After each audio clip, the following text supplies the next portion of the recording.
Zimmerman Duterte, do solemnly swear that I will faithfully and conscientiously fulfill my duties as Vice President of the Philippines. She may not like my answer. She may not like how I answer. But I am answering. You swear to tell the truth, the whole truth, and nothing but the truth in this inquiry, so help you God. Pag pinatay ako, patayin mo si BBM, si Lisa Araneta, at si Martin Romualdez. No joke. Imagine myself cutting his head.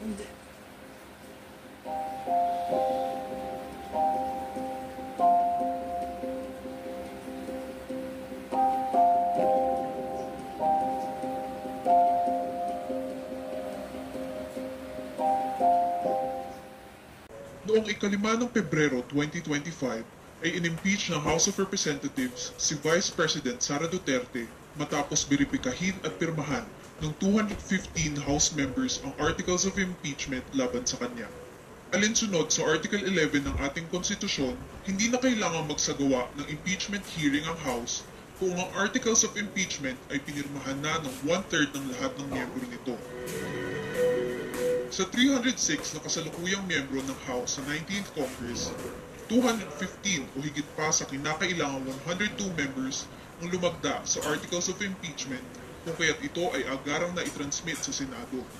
Bukod sa naunang 215 House members, mayroon pang 25 mambabatas ang dumagdag sa pagberipika at pagpirma sa impeachment complaint. Dahil dito, halos 80% na ng buong House of Representatives ang sumusuporta sa impeachment ni VP Sara.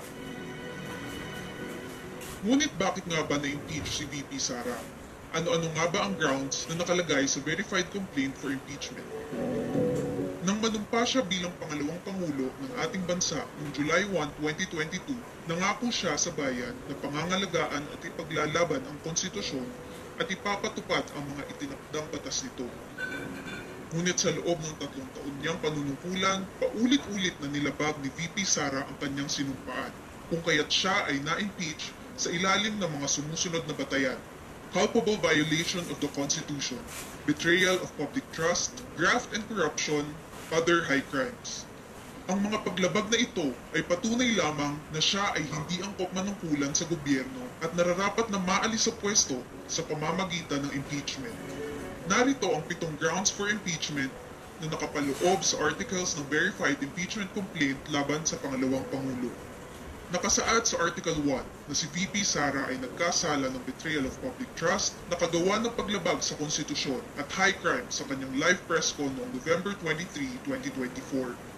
Huwag kang mag-alala ma'am sa security ko kasi may kinausap na ako na tao. Sinabi ko sa kanya, pag pinatay ako, patayin mo si BBM, si Lisa Araneta at si Martin Romualdez. No joke. No joke. Nagbilin na ako ma'am. Pag namatay ako, sabi ko, huwag ka tumigil na hanggang hindi mo mapatay sila. And then he said yes. May naunang pahayag din si VP Sara na nagsasabing nais niyang putulin ang ulo ni Pangulong Bongbong Marcos. Gusto ko, ang galing yung ulo niya ba?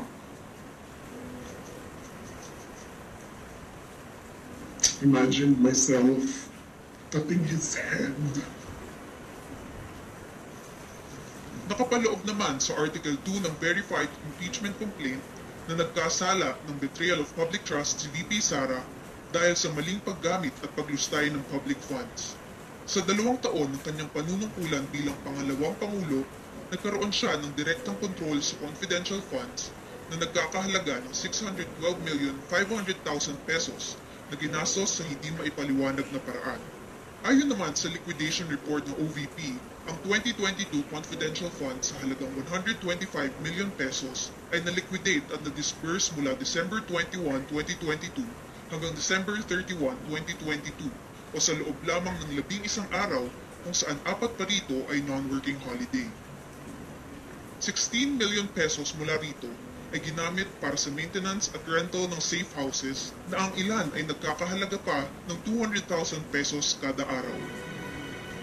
Lumalabas na 11,363,900 636 pesos and 36 centavos ang ginastos ng OVP kada araw mula December 21 hanggang December 31 mula sa confidential funds. Gumamit din ng gawa-gawang pangalan tulad ni Mary Grace Piatos, Popoy Villamin at iba pa ang OVP sa kanilang acknowledgement receipts ng confidential funds. Sa pagberipika ng Philippine Statistics Authority o PSA, sa 1,992 pangalang ginamit ng OVP bilang mga nakatanggap ng confidential funds, 1,322 dito ang walang birth records at imbentong pangalan lamang. Sa Article 3 ng Verified Complaint for Impeachment, isinasaad na hindi angkop manungkulan sa gobyerno si VP Sara dahil sa bribery at graft and corruption. Sa pagdinig ng House Committee on Good Government and Public Accountability, dinamin ni na former DepEd Yusek Gloria Humamil Mercado, DepEd Director Resty Osias at Chief Accountant Runa Catalan na binigyan sila ni DepEd SDO Edward Fajarda ng monetary gifts mula kay VP Sara. Ang mga opisyal na ito ay responsable sa mga bidding projects sa DepEd.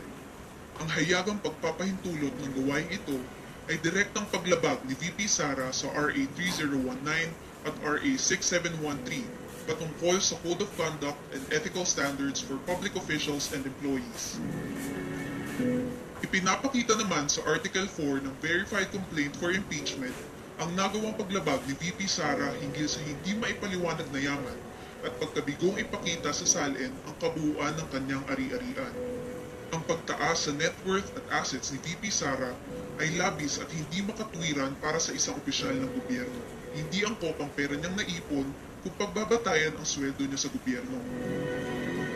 Sa Article 5 ng Verified Complaint for Impeachment, bukod sa pagbigay ng death threats kay Pangulong Bongbong Marcos, First Lady Liza Araneta Marcos at Speaker Ferdinand Martin Romualdez, nakagawa ng high crime si VP Sara dahil sa kanyang pag-utos na ipagpatuloy ang extrajudicial killings sa ilalim ng Oplan Tokhang sa Davao City nung panahong siya ang mayor nito. When I started the Operation Tokhang, I was told by him about Tokhang, and it was approved by Sara Duterte. By Sara Duterte. Because at the time she was the mayor at the time. Nakapaloob naman sa Article 6 ng Verified Complaint for Impeachment na nagkasala ng betrayal of public trust si VP Sara dahil sa kanyang mga gawain at negatibong pahayag na nag-uudyok ng sedisyon at rebelyon laban kay Pangulong Bongbong Marcos at sa kanyang administrasyon.